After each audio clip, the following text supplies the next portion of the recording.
오늘 말씀은 사도행전 4장 23절에서 37절까지 말씀입니다. 필요를 따라 나누어 주니라 라는 제목으로 함께 나누겠습니다. 오늘 말씀의 시작은 이렇습니다. 사도들이 노임에 그 동료에게 가서 제사장들과 장로들의 말을 다 알리니 그들이 듣고 한 마음으로 하나님께 소리를 높여 이르되 대주제여 천지와 바다와 그 가운데 만물을 지으신 이시요 또 주의 종 우리 조상 다윗의 입을 통하여 성령으로 말씀하시기를 어찌하여 열방이 분노하며 족속들이 허사를 경영하였는고 세상의 군왕들이 나서며 관리들이 함께 모여 주와 그의 그리스도를 대적하도다 하시니로 소이다. 이제 하나님께서 함께하여 주시사 제자들이 주의 복음을 증거할 때에 하나님의 권세를 선포하게 하십니다. 그런데 여전히 대제사장과 또 서기관과 바리새인과 또 예수님과 대적하여 있었던 그룹들은 여전히 깨닫지를 못하고 그 제자들과 복음을 전도하는 사람들을 따르는 사람들을 위협하고 못하게 만듭니다. 특별히 베드로와 요한이 그런 위협 속에서 갇히는 신세가 되었습니다. 그런데 베드로와 요한에게 너희가 만약에 예수님을 증거하지 않고 너희가 잠잠히 있으면 우리가 내버려 둬 주겠다라고 이야기를 하지만 베드로와 요한이 거기서 멈추겠습니까? 진리를 발견했고 진리를 깨달았기 때문에 십자가의 능력을 경험한 제자들이었기 때문에 그들은 더 담대히 외칩니다. 내가 이것이 사실인데 어찌 전하지 않겠느냐. 그래서 어떻게 보면은 위협하고 있는 그들에게 더 큰 위협을 받을 만한 이야기를 하고 있지만 오히려 군중들의 동요에 두려워한 그들은 베드로와 요한을 놓아주게 됩니다. 이게 바로 하나님의 사람과 아닌 사람의 차이입니다. 하나님의 사람은 세상의 어떤 말도 두려워하지 않고 하나님의 뜻이 무엇인가에 집중합니다. 그러나 세상에 속한 사람은 사람들의 말에 흔들려요. 왜냐하면 진짜가 아니기 때문에 그렇습니다. 그래서 사람들의 말에 의해서 결정을 내리는 거예요. 여러분, 무엇을 하든지 소신 있게 한다는 것은 내 결정을 따른다가 아니라 하나님의 뜻을 따르는 것입니다. 그게 소신이에요. 하나님 앞에 온전히 그 뜻을 분별하여 순종하며 나아가는 것, 그것이 믿음의 소신입니다. 하나님 앞에 제자들이 그 길을 따라 위협 속에서도 예수님의 복음의 진리를 선포하였을 때에 오히려 노임을 받게 되었습니다.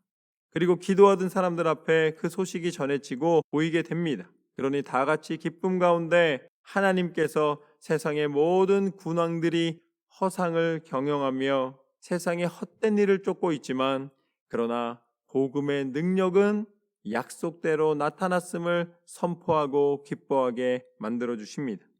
하나님은 하나님의 약속과 능력을 우리 가운데 허락하여 주십니다. 그래서 27절 말씀부터 보면 이렇게 나와 있습니다.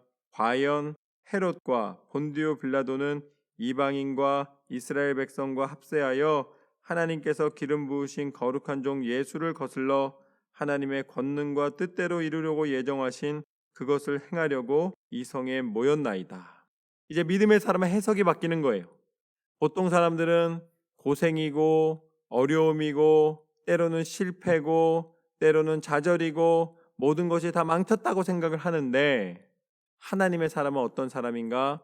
바로 그곳에서 하나님께서 역사하심을 믿고 오히려 큰 고난이 오면 큰 은혜를 기대하는 사람입니다. 큰 고난을 통하여 축복을 다시 받는 사람입니다. 그래서 위기가 위기로 끝나는 것이 아니라 능력으로 증거되는 통로가 되는 거예요. 저는 여러분에게 하나님의 능력이 나타나시기를 주님의 이름으로 축원합니다. 이거는 세상이 말하는 인내하는 것, 견디는 것, 뭔가 위기를 벗어나서 성공하는 것, 그런 성공을 이루어주는 동기부여가 아니에요. 세상 사람들이 착각하는 게 있습니다. 동기를 부여해서 뭔가를 해내려고 그래요.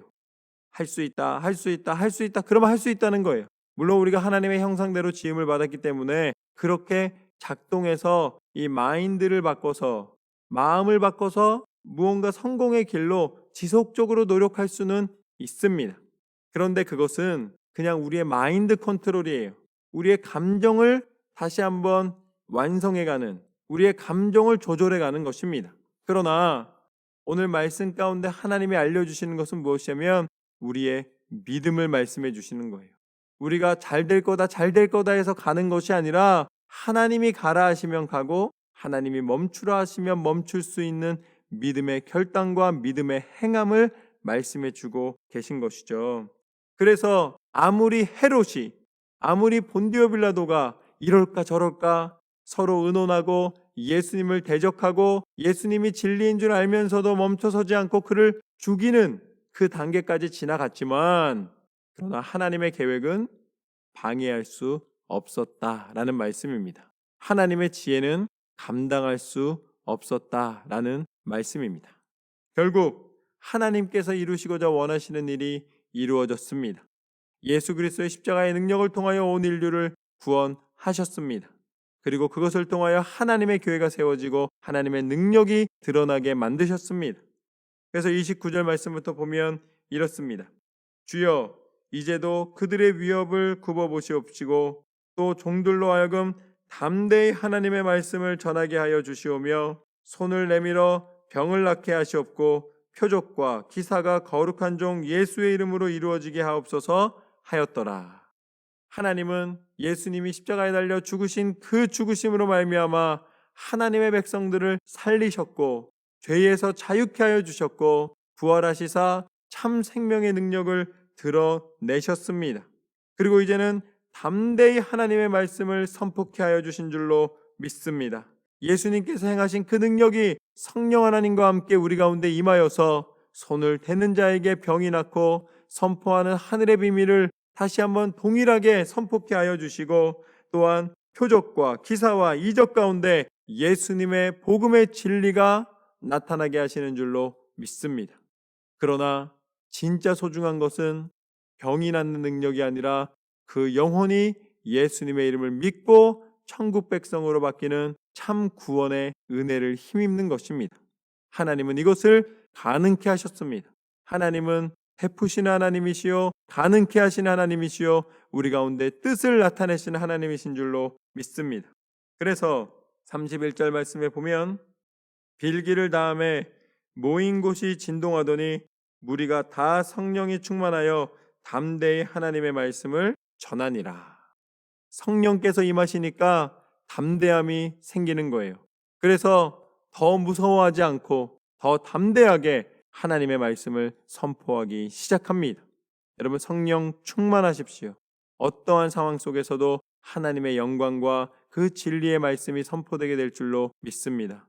자녀들에게도 또 형제와 자매에게도 여러분이 때를 얻을 때마다 여러분의 입술을 통하여서 하나님의 진리의 말씀이 선포되며 예수 그리스도의 생명의 은혜가 선포되는 복음의 통로로 쓰임받게 되실 줄로 믿습니다. 그렇게 되면 어떻게 되는가? 우리의 마음이 하나가 되는 거예요. 그래서 믿는 무리가 한 마음과 한 뜻이 되어 모든 물건을 서로 통용하고 자기 재물을 조금이라도 자기 것이라 하는 이가 하나도 없었더라. 성령이 임하시면 이 땅에 있는 것이 가져갈 수 없는 거라는 것을 깨닫게 됩니다. 그래서 하나님이 말씀하신 대로 우리 가운데 진정한 믿음의 삶, 하늘의 보화를 쌓는 삶을 살아가게 됩니다. 그래서 예수 그리스도의 복음의 능력 가운데 우리는 하나님이 우리를 사랑하게 하시는 용서하여 주신 그 은혜를 서로 누리게 되는 것이죠. 그래서 내 것을 내 것이라 주장하지 않고 서로 나누고 필요를 따라 서로를 사랑하는 마음으로 베풀고 채우는 것, 그리고 하나 되는 것, 그것이 하나님께서 우리 가운데 베풀어 주신 능력과 은혜입니다. 그것으로 말미암아 하나님의 영광은 선포되었습니다. 사도들이 큰 권능으로 주 예수의 부활을 증언하니 무리가 큰 은혜를 받아 그 중에 가난한 사람이 없으니 이는 밭과 집 있는 자들이 팔아 그 판 것의 값을 가져다가 사도들의 발 앞에 두매 그들이 각 사람의 필요를 따라 나누어 줌이라. 사람은 어떻습니까? 내가 많이 가지고 있는 것과 다른 사람이 없는 것을 비교하여 만족함을 누리기를 원합니다. 이건 세상의 원리예요. 그런데 오늘 말씀 가운데 초대교회에 성령께서 임하셔서 서로 사랑하게 되고 서로를 용납하고 함께하니까 어떻게 됩니까? 가난한 사람이 없었더라. 있는 사람은 그것을 베풀어 가난한 이들에게 주고 가난한 이들은 또한 그것을 받아 성실하게 누리면서 주의 복음의 증거를 위하여 쓰임 받을 때에 하나님께서는 모두가 하나 되어서 한 마음과 한 뜻과 또한 나눔을 통하여 하나님의 은혜를 증거하게 하십니다. 가난한 사람이 하나도 없었다는 거예요. 이게 초대교회의 역사입니다. 초대교회에는 하나님의 뜻이 나눔을 통하여 증거되었습니다. 그리고 36절 말씀에 보면 구브로에서 난 레위족 사람이 있으니 이는 요셉이라 사도들이 일컬어 바나바라 번역하면 위로의 아들이라 하니 그가 밭이 있음에 팔아 그 값을 가지고 사도의 발 앞에 두니라. 하나님께서는 또한 하나님 앞에 정성껏 자신의 인생을 드리고 헌신의 결단을 한 하나님의 사람을 사용하십니다.